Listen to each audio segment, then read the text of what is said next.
Hi, first graders. Today we're reading chapter 4, Afternoon in the Amazon. When last we read, Jack and Annie had just arrived in the rainforest, and Jack had described where they were as the spookiest place he had ever seen.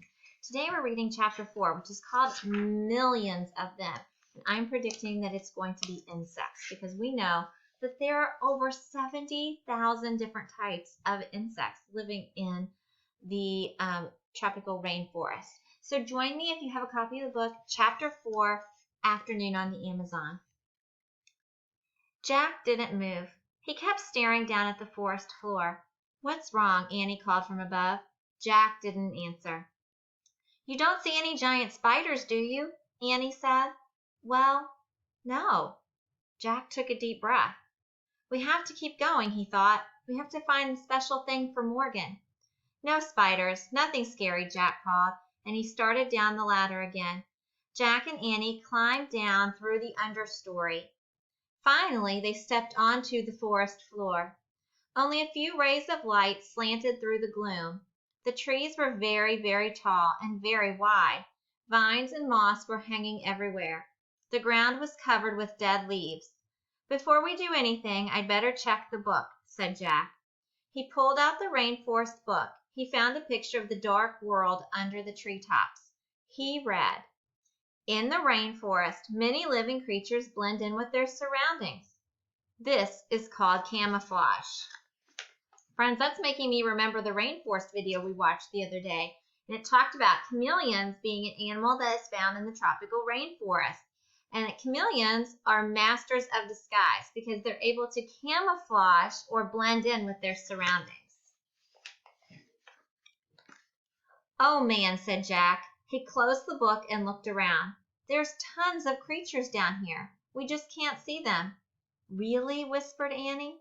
She and Jack peered around at the quiet forest. Jack felt unseen eyes watching them.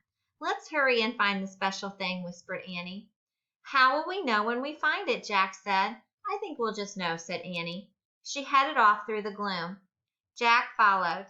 They crept between the huge trees and past hanging vines.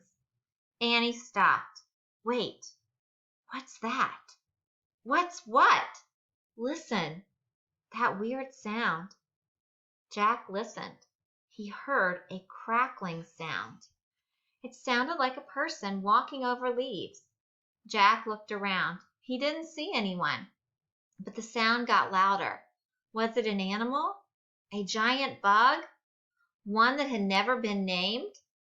Just then, the silent forest came alive. Birds took off into the air. Frogs hopped over the leaves. Lizards ran up the tree trunks. The weird noise grew louder and louder. "Maybe the book explains it," said Jack. He opened the book. He found a picture of different animals running together.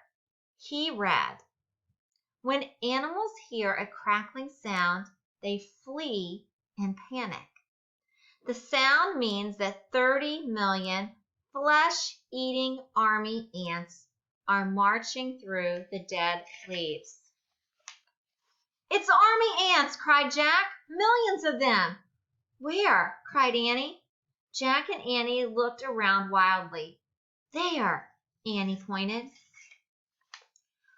Army ants. Millions and millions of them were marching over the leaves. "Run to the treehouse!" cried Annie. "Where is it?" said Jack, whirling around. All the trees looked the same. Where was the rope ladder? "Just run!" cried Annie. Jack and Annie took off. They ran over the dead leaves. They ran between wide tree trunks. They ran past the hanging vines and mosses. They climbed over the thick roots.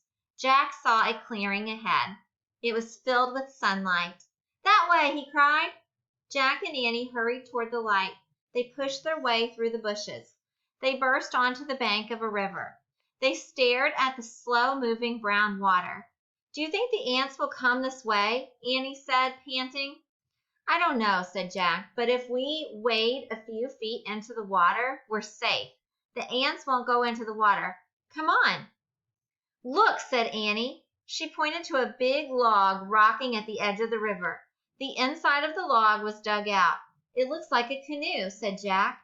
He listened to the crackling sound in the distance. Let's get in it, quick. Jack shoved the book into his backpack. Then he and Annie carefully climbed into the dugout log. Annie leaned out of it. She pushed away from the bank with her hands. Wait, said Jack, we don't have paddles. Oops, said Annie. The canoe started moving slowly down the muddy river. So, friends, we were right. If we were thinking that insects were what this chapter was about, yes, millions of flesh-eating army ants. But now Jack and Annie have a real problem. They are floating down the Amazon River without paddles. Are you seeing what kind of problems they could potentially have? I'm thinking there might be some pretty dangerous things in those Amazon waters. Chapter 5 is called Pretty Fish. I'm sure from what we know about the Amazon, I'm sure they're going to see some pretty fish, but I'm also predicting they're going to see lots of other wildlife. Tune in tomorrow as we read Chapter 5. Do a great job on your Chapter 4 questions. Can't wait to see what you do.